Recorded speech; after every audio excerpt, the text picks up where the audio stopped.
우리 나라 대한민국에 대한 이야기를 먼저 하면서 시작하려고 합니다. 우리 대한민국의 위상 어느 나라보다 높아지고 세계에서 굉장히 상위권에 드는 선진국이 되었죠. 우리나라가 G20에 들어가는 나라이고 OECD에 속하는 나라라는 것 다들 잘 아실 것입니다. 세계 5위의 군사력, 세계 6위의 무역 규모를 가지고 있는 나라이고 또 세계 대외 순자산이 세계 7위, 주식시장 규모도 세계 7위가 되는 아주 큰 나라, 강한 나라입니다. 문화산업 또한 소위 한류로 불리면서 영화, 드라마, K-팝, 음악까지 다양한 분야에서 세계적인 역량을 드러내고 있지요. 이번에 시작한 북중미 월드컵의 개막식, 그 개막을 알리는 행사에서 세계적인 팝페라 가수죠, 안드레아 보첼리, 그와 함께 그 옆에서 듀엣을 불렀던 사람은 한국계 가수인 이재였습니다. 그 노래에는 중간에 한국어로 또 넘어져도 나 다시 일어나 라는 가사가 세계 속에 선명히 들렸죠. 세계 무대에서 한글의 노래로 세계 무대에 들린다는 것은 예전에는 상상할 수 없었던 놀라운 발전입니다. 이렇게 화려한 시대를 지금 우리는 살아가고 있습니다. 한편으로는 자부심도 들고 한편으로는 어깨에 힘도 들어가고 또 이렇게 굉장히 강한 그런 마음도 들지만 또 한편으로는 이런 생각을 하시는 분들이 있을 것입니다. 그런데 왜 내 삶은 힘이 들까? 나라는 이렇게 잘 살고 선진국이 됐다 그러고 세계 1위, 2위, 3위, 6위, 7위 정말 세계에서 손꼽는 나라가 되었다고 하는데 왜 내 삶은 이렇게 피부로 그 모든 것들이 다가오지 않을까? 나라는 부강해지고 더 멋있는 세상이 다가오고 더 화려한 세상이 열린다고 이야기하는데 왜 내 앞길에는 점점 어두운 색깔만 보이고 있는 것일까? 하늘을 보면 하늘에는 보이지 않는 천장이 나를 가로막고 땅에서는 기울어진 운동장을 힘써 달려서 아무리 달려도 제자리 걸음하는 것만 같고 저 위로 올라갈 수 있는 사다리는 걷어치워진 것만 같은 그런 느낌을 받는 이들이 있는 것이죠. 어떤 외국 목사님이 우리 시대의 역설이라는 제목으로 설교를 했다고 합니다. 그 내용은 이런 내용입니다. 건물은 높아졌지만 인격은 더 작아졌고 고속도로는 넓어졌지만 시야는 더 좁아졌다. 소비는 많아졌지만 생활은 더 가난해지고 더 많은 물건들을 사지만 기쁨은 줄어들었다. 전문가들은 늘어났지만 문제는 더 많아졌고 약은 많아졌지만 건강은 더욱 나빠졌다. 자유는 더 늘었지만 열정은 더 줄어들었고 키는 커졌지만 인품은 더 왜소해졌으며 이익은 더 많이 추구하지만 관계는 더욱 나빠졌다. 많은 것들이 발전했다고는 하지만 정작 나 자신은 메마름을 느끼고 결핍을 느끼는 것, 그것이 바로 이 화려한 시대를 살아가는 우리의 역설은 아닙니까? 오늘 말씀에 나오는 한 사람, 이 사람도 이와 같은 역설을 경험하고 있습니다. 굉장히 부조화를 경험하고 있는 것이지요. 성전 미문 앞에 앉아서 구걸하고 있는 지체 장애인, 다리를 쓰지 못하는 장애인의 이야기입니다. 가장 아름다운 곳에 앉아 있지만 가장 아름답지 못한 삶을 살고 있는 사람이죠. 지금 이 사람은 얼마나 아름다운 곳에 있습니까? 거룩한 성전에 있습니다. 거기 날마다 하나님을 만나는 곳이죠. 내 죄를 씻고 자비하신 하나님을 만나는 은혜를 입는 곳이 성전 아니겠습니까? 그 당시 성전에는 8개의 문이 있었다고 합니다. 여러 문들이 있었는데 그 중에서 오늘 우리의 본문에 읽었던 미문은 말 그대로 미문, 뷰티풀 게이트라는 것입니다. 그래서 가장 아름다운 문이었다고 하죠. 유대 역사학자인 요세푸스의 말에 따르면 그 문은 미문은 높이가 23m나 되는 이중문이고 그 당시에 은보다도 더 아름답고 금보다도 더 아름다운 고린도 청동으로 그 문이 새겨졌다라고 합니다. 얼마나 명품의 그 보석인지 지금은 그 고린도 청동을 재현할 수도 없는 그런 것이라고 하지요. 장엄한 규모의 아름다운 문이 그 앞에 있었던 것이죠. 사람들은 그래서 다른 여러 문들보다도 그 미문으로 가장 많이 다녔을 것입니다. 바로 이 사람은 거기에 앉아서 구걸을 하고 있는 것이죠. 가장 아름답고 가장 사람이 많이 다니는 문이기 때문에 여기서 구걸하는 것이 가장 좋은 장소였을 것입니다. 그러나 구걸하는 것 이외에 그 이상을 기대할 수는 없는 자리이기도 했습니다. 가장 아름답고 화려한 곳이었지만 여기 앉아있는 이 사람에게는 그저 생계 유지를 위한 하나의 배경, 하나의 장소, 그 이상도 그 이하도 아니었다라는 것이죠. 그가 왜 성전에 들어가는 사람에게 구걸을 했을까요? 성전에서 나오는 사람보다는 구걸하는 사람에게 구걸을 하고 있죠. 그것은 기도 시간과 관련이 있습니다. 기도하기 전에 구걸을 해야 효과가 있었기 때문입니다. 당시 유대인들은 하루에 3번 기도를 했다고 합니다. 그런데 오늘 말씀에 나오는 이 시간 제9시는 오후 3시입니다. 오후 3시는 두 번째 기도를 드리는 때입니다. 이 오후 3시에 드리는 기도, 이 기도를 마친 이후에 나머지 기도는 잠들기 전에 하는 기도밖에 없지요. 그렇기 때문에 오늘 이 사람에게는 가장 중요한 타이밍에 구걸을 하고 있는 것입니다. 유대인들에게는 가장 중요한 게 토라, 율법이지요. 그 다음 성전, 그리고 바로 구제하는 선행이었습니다. 그래서 성전에 기도하러 오는 이들이 회개를 위해서 선행을 하기 가장 좋은 타이밍에 이 사람은 구걸을 하고 있는 것이죠. 제가 20년도 더 전에 인도에 단기 선교를 가본 적이 있었습니다. 단기 선교 갔는데 거기에는 사람들이 인도에 얼마나 많은지, 특히 구걸하는 아이들과 사람들도 굉장히 많았습니다. 선교사님이 저희 팀원들에게 이야기하기를 구걸하시는 분들이 와도 주지 말라라고 이야기를 하더라고요. 그러면서 그 이유를 설명을 합니다. 한 번 주면은 몇 명 정도가 아니라 정말 수십, 수백 명이 몰려들 수도 있기 때문에 자칫 위험할 수도 있다라는 것이고요. 뿐만 아니라 그들은 바로 이 특별한 사고를 가지고 있기 때문에 더욱 주면 안 된다라는 얘기를 했는데요. 기부를 해줘도 감사해야 하는 것이 아니라 오히려 구걸받는 자기들에게 고마워해야 된다라는 생각을 갖고 있다라고 합니다. 그 이유는 바로 선행을 할 수 있는 그 기회를 주었기 때문이다. 카르마라고 하죠. 자신이 가지고 있는 그 업보라는 거를 없앨 수 있는, 선행을 할 수 있는 기회를 내가 제공했기 때문에 나한테 오히려 고마워해야 된다라는 생각을 가지고 있다라고 합니다. 그러면서 그는 돈을 받을 때에도 감사하다는 말을 하지 않고 신이 당신을 축복하길 바란다라고 축복을 해준다라고 합니다. 얼핏 들으면 좋은 것 같아 보이지만 결국 내가 돈을 받아줬기 때문에 당신에겐 선한 카르마, 선한 업보가 쌓였다라는 그런 인식을 가지고 있다라는 것이죠. 어쩌면 이 사람도 마찬가지였을 수도 있습니다. 유대인들을 향해서 너희들 회개하려면 어차피 구제해야 되지 않느냐, 맨입으로 회개할 수 있느냐, 선한 일을 하고 그 모습으로 하나님께 나아가서 성전에 들어가서 하나님께 나아가서 회개해야 되지 않겠느냐. 성전에 들어가기 직전에 자신의 죄와 부족함이 떠올랐은 그때에 바로 옆에 있는 손을 내밀고 있는 이 사람에게 자신에게 받을 수 있고 그리고 구걸할 수 있는 기회를 제공해 주었다라고 생각했을지도 모르겠습니다. 그래서 지금이 역설적이죠. 지금 기도하는 이 시간에 그는 기도가 아니라 세상적인 물질을 바라는, 구걸하는 동전 몇 푼을 바라는 기대를 하고 있는 현장이고, 하나님께 예배하고 있는 성전이 있고 미문도 있지만 정말 이 사람에게는 아무런 상관이 없는 구걸만 할 수 있는 그런 자리였습니다. 그가 기대할 수 있는 결과가 무엇이 있을까요? 오직 하나밖에 없었습니다. 오늘은 얼마를 수입을 얻을 수 있을까? 이거밖에 없었습니다. 많이 받은 날도 있고 적게 받는 날도 있었겠지만 결국 중요한 건 이에게 주어지는 결과는 딱 하나, 나는 얼마나 구걸을 받을 수 있겠는가라는 생각밖에 없었던 것이죠. 만약 적게 받으면 그날은 굶어야 되겠죠. 오늘 말씀 2절에 보면은 혼자 구걸하고 있는 것이 아니라 그는 팀이 있었습니다. 2절에 보니까 나면서 못 걷게 된 이를 사람들이 메고 와서 날마다 미문에 두었다라고 말하고 있습니다. 사람들이 메고 왔다. 이 메고 왔다는 말은 헬라어로 바스타조라는 단어인데 짐을 싣고 짐을 나르는데 쓰이는 단어입니다.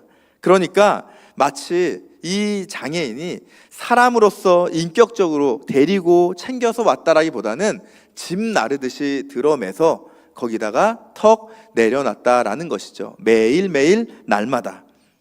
그리고 지속적으로 그렇게 됐다라고 이 말도 그렇게 하고 있습니다.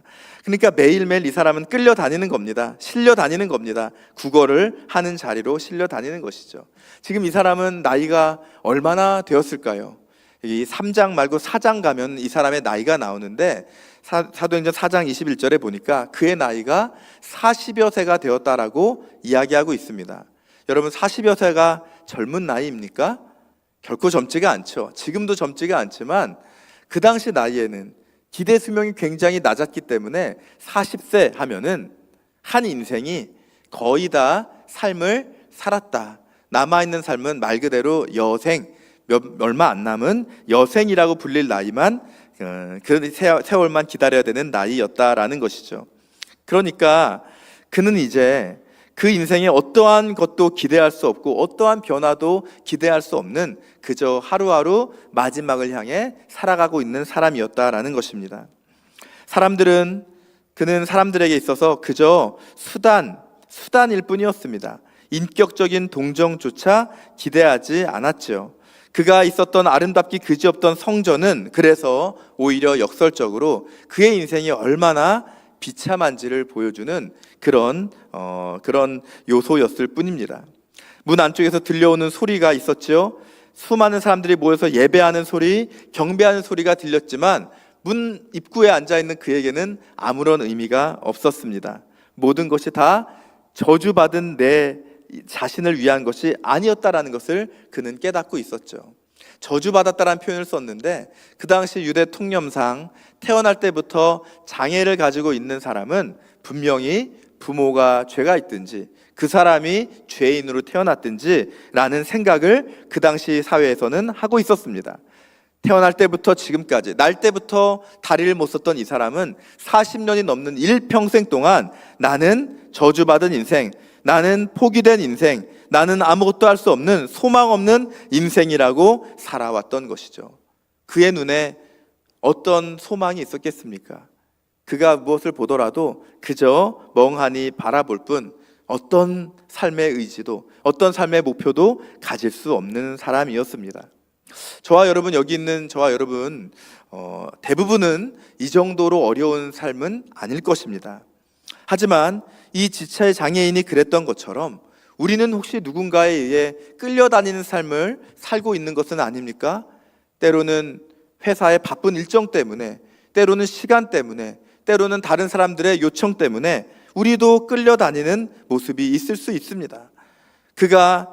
그 장애인이 누군가의 손만 바라보았죠. 나에게 적선을 해줄 그 손만 바라보고 기대했던 것처럼 우리도 누군가의 덕을 볼 수 있지 않을까? 혹은 기회라는 손을 잡을 수 있지 않을까? 우리의 시선은 거기에만 머물고 있는 것은 아닙니까?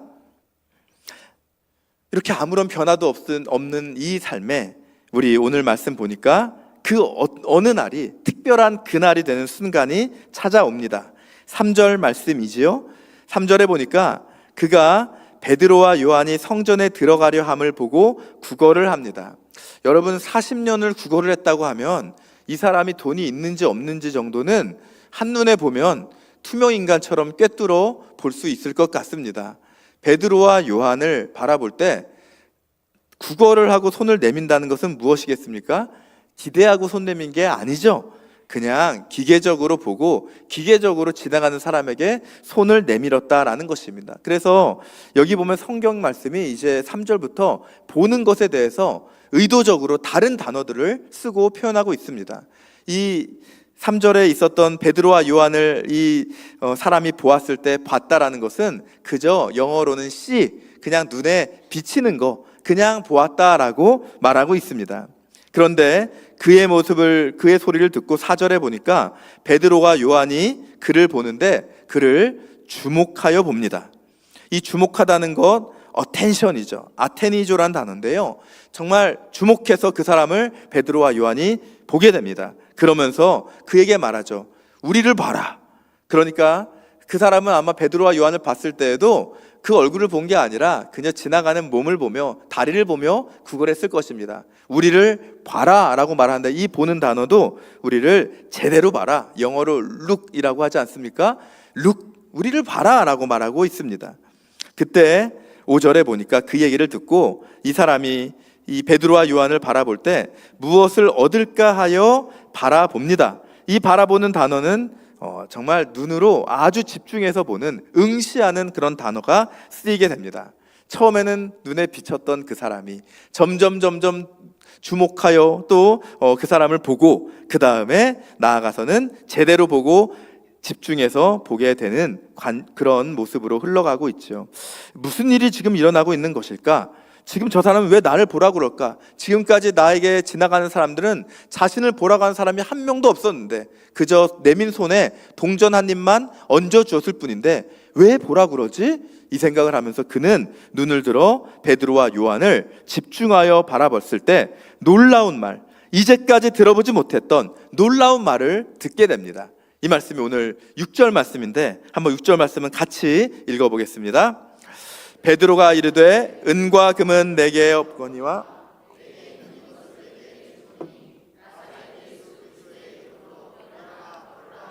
아멘. 그렇습니다. 베드로와 말하는 거죠. 나는 은과 금이 없다. 그러나 내가 가진 이것, 바로 나사렛 예수 그리스도의 이름, 이것을 너에게 주겠다. 그 이름으로 일어나 걸으라 라고 말하고 있습니다. 여러분, 은과 금이 귀합니까? 예수님의 이름이 더 귀합니까? 예수님의 이름이 더 귀합니다. 아멘입니다. 은과 금은 사실 어떻게 보면 눈에 보이지요. 가치 계산이 확실하게 됩니다. 금 한 돈이 여기 있다. 금 한 돈 가격이 얼마인지 가격이 나옵니다. 저 물건이 있다. 저 물건의 가격은 무엇인지 바로 나오죠. 통장에 돈이 찍혀 있다. 얼마가 찍혀 있는지 그대로 나옵니다. 은과 금은 그래서 눈에 보이는 가치, 그걸로 어떤 일들을 할 수 있다라고 계산할 수가 있죠. 하지만 예수님의 이름은 무형입니다. 보이지 않죠. 그래서 확실하게 그렇게 내 눈앞에 글자로 보이지 않는 것이죠. 바로 그런 상황에서 질문을 던져볼 수 있습니다. 예수님의 이름은 가격이 얼마입니까? 예수님의 이름은 얼마입니까? 너무 불경한 질문이죠. 감히 예수님의 이름 앞에 가격을 매기려 하다니 얼마나 불경합니까? 하지만 더 불경스러운 질문이 있습니다. 그것은 너무나도 가치 있게 여긴 나머지 내 삶 속에서 예수님의 이름이 단 1원조차도 가치 없게 사용될 때가 있을 때, 그때는 불경스럽습니다. 한낱 썩어질 재물, 한낱 없어질 학력, 한낱 사라질 가치에 그 예수님의 소중한 이름을 바꾸는 일이 얼마나 많이 있습니까? 중세 카톨릭이 많이 부패했었던 때가 있었죠. 이런 얘기가 있습니다. 어떤 신학자가 교황을 만나러 갔습니다. 그 당시 교황은 자신에게 교회에 들어온 수많은 그 세금을 가지고 계산하면서 장부를 보고 있었다고 합니다. 그때 신학자가 왔더니 교황이 말했다고 하죠. 이보게, 이제는 교회가 은과 금은 내게 없거니와 라는 말을 더 이상 하지 않아도 되게 되었어. 이렇게 넉넉하잖아 라고 이야기를 합니다. 그때 신학자가 대답했다고 합니다. 맞습니다. 그러나 교회는 더 이상 일어나 걸어라 라고 말할 수 없게 되었습니다. 은과 금에 집중한 나머지, 세상에 있는 가치에 집중한 나머지 그것만 가지고 있는 사람들, 그것만 가지고 있는 그 당시 중세 카톨릭의 교회는 예수 이름의 능력을 잃어버리고 일어나 걸으라고 세상 가운데 선포할 수도 없었던 그런 시기를 보냈다라는 것이지요. 그렇습니다. 이 시간에 우리 예수님의 이름이 얼마냐고 묻는 그런 것보다 그 소중한 예수님의 이름을 가슴에 품고 있음에도 세상 은금을 바라보고 소망하면서 예수님의 이름 부르며 기도하며 간구하기를 잊어버리거나 포기하거나 지쳐버린 사람이 있다면 그야말로 그에겐 가장 큰 위기였다라는 것입니다. 베드로와 요한은 오늘 성령 임재 사건을 통해서 자신이 똑똑히 경험한 것들을 말해주고 있습니다. 성령님 오셔서 주셨던 것, 무엇보다도 나사렛 예수 그리스도의 이름, 그 예수 그리스도의 이름의 존재, 그 존재가 자신의 삶을 완전히 바꿨다는 것을 그는 몸소 경험하면서 무엇과도 바꿀 수 없는 가장 소중한 이름, 바로 그 이름이 나 자신을 살게 한다는 것을 그는 경험하고 살았다라는 것입니다. 은과 금은 나에게 없습니다. 여러분, 우리는 은과 금이 없습니다. 우리는 교회는 은과 금을 가지고 살아가는 그런 모임이 아닙니다. 그러나 가장 소중한 이름, 예수 그리스도의 이름이 그 안에 있는 것이 바로 우리들 교회의 삶이다라는 것이지요. 그래서 바로 그 교회가, 베드로가 그 사람에게 손을 내밉니다. 그것은 세상이 주는 기회의 손이 아니었습니다. 바로 하나님 예수님의 이름이 능력이 나타나는 능력의 손이었던 것이죠. 그 손을 잡아서 일으켜 세우니 평생 한 번도 일어날 수 없었던 그 사람이 일어납니다. 그러면서 하나님은 그에게 말하는 것이죠. 은과 금이 너를 살려주는 것이 아니다. 고린도의 그 아름다운 명품 보석 청동이 너를 살려주는 것이 아니다. 예수의 이름이 너에게 생명을 주고 너에게 능력을 준다고 말씀하는 것입니다. 이 사람은 일어나서 성전에 마침내 들어갑니다. 40년 동안 성전 앞에 있었지만 들어가지 못했던 그 성전, 수많은 찬양과 예배가 있었던 그것이 나랑 상관이 없었다라고 했던 그 사람은 바로 일어나서 서서 뛰며 기뻐하며 성전에 들어갑니다. 여기 뛰었다는 단어는 성경에서 많이 나오는 단어가 아닙니다. 예수님께서 정말 영원히 마르지 않는 샘물을 주겠다라고 얘기했을 때, 생수를 주겠다고 했을 때 그 마르지 않는 그 영원히 샘솟는 물, 그 물을 이야기할 때 쓰였던 단어죠. 그리고 또 헬라어 구약 성경인 70인역에 보면 이사야 35장 6절에 바로 이 단어 할로마이라는 단어가 나옵니다. 그때에 저는 자가 사슴같이 뛸 것이다, 말 못하는 자가 노래하고 광야에서 물이 솟겠고 시내가 그럴 것이라는 이 말씀에 사슴같이 뛴다는 말이 바로 이 단어입니다. 평생 앉아 있었던 이 사람이 주님의 이름 붙들고 그리고 주님의 삶이 그 삶 가운데 가득 채워서 일어났을 때 그는 사슴처럼 뛰면서 나아갔던 것이죠. 이사야 35장 말씀은 메시아가 도래했을 때 오는 하나님의 나라, 놀라운 하나님의 나라 펼쳐졌을 때 어떤 일들이 벌어지는지에 대한 노래를 부르고 있는 말씀입니다. 하나님 나라의 임재의 현상이 그 안에 있는 것이죠.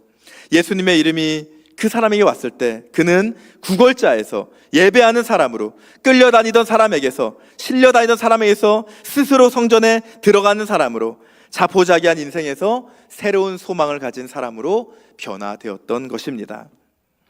오늘 우리들에게도 우리 주님은 물어보십니다. 우리 가슴 가운데 무엇이 있는지 물어보십니다.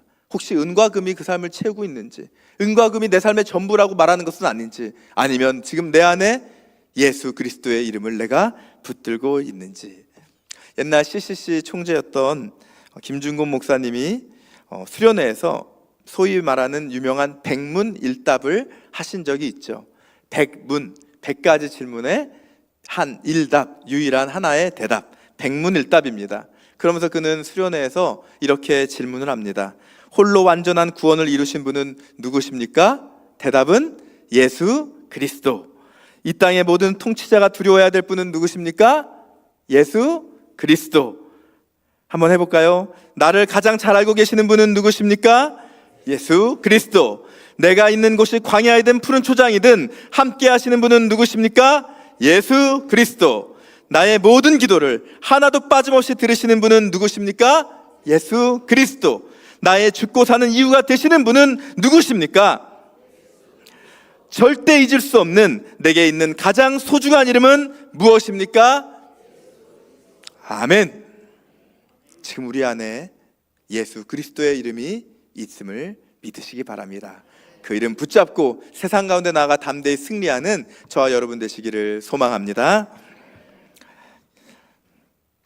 우리의 생명이 되시며 영원한 구원자 되시는 하나님 아버지, 이 세상 날로 화려해지고 모든 기술이 발달하고 모든 미래에 좋은 것들이 있다고 약속하고 있지만 정말 저희들의 마음은, 저희들의 심령은 너무나도 메말라가고 있는 이 시대, 하나님, 저희들 이 시간에 오늘 주신 말씀 기억하며 주 예수 그리스도의 이름을 다시 한번 붙잡는 삶이 되게 하여 주시옵소서.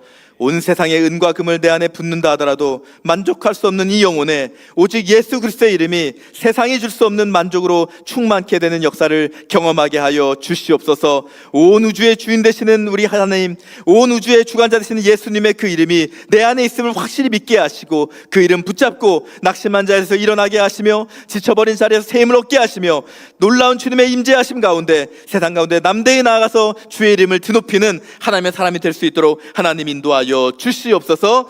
예수 그리스도의 이름으로 일어나 걸으라 말씀하신 그 말씀이 오늘 내게 주신 말씀을 기억하면서 주 이름 붙잡고 일어나 걸어서 세상 가운데 나아가며 주님을 높이는 믿음의 사람 될 수 있도록 주님 역사하여 주시옵소서. 감사드리며 우리에게 있는 가장 소중한 이름 예수 그리스도의 이름으로 기도드리옵나이다. 아멘.